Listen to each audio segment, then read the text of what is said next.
Ezekiel chapter 36 and verses 24 to 28 says this: "For I will take you out of the nations, I will gather you from all the countries and bring you back into your own land. I will sprinkle clean water on you, and you will be clean. I will cleanse you from all your impurities and from all your idols. I will give you a new heart and put a new spirit in you. I will remove from you your heart of stone and give you a heart of flesh. And I will put my spirit in you and move you to follow my decrees and be careful to keep my laws. Then you will live in the land I gave your ancestors.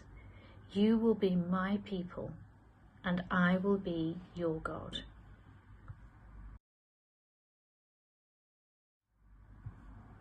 In my previous life as a nurse, I spent most of my days scrubbing my hands up to be clean for assisting in surgical procedures and looking at people's hearts on a moving X-ray image.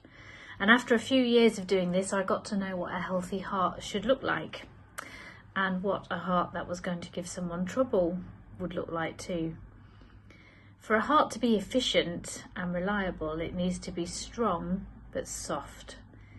The muscle needs to respond in an organised way to the messages it is sent and be able to speed up or slow down when necessary.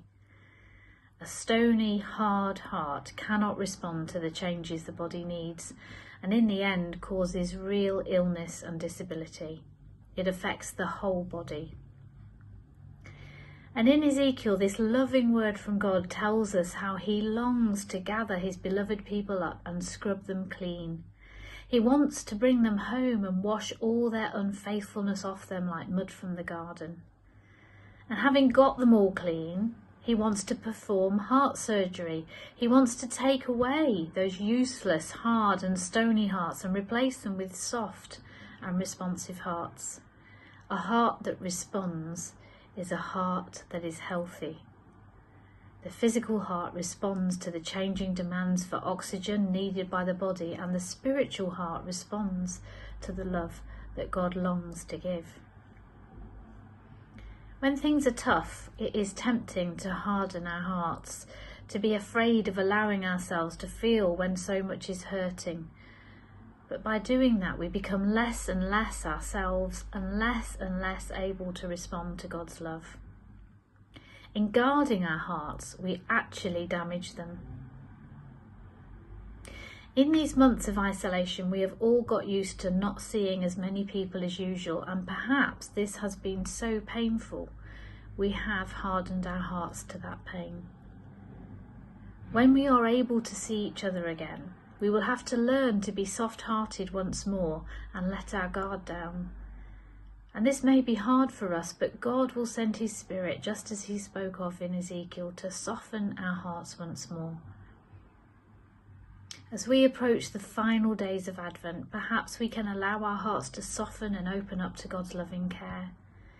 It requires vulnerability, but we can trust a God who came as the most vulnerable thing in the world, a defenceless baby, to be with us and one of us. He made this amazing move to be amongst us so that we could truly be his people and he could be our God, living together in heartfelt community. I pray that this year you will know that softening touch on your heart from God, so that when we emerge from Christmas and from COVID-19, we can truly say that we are his people and he is our God.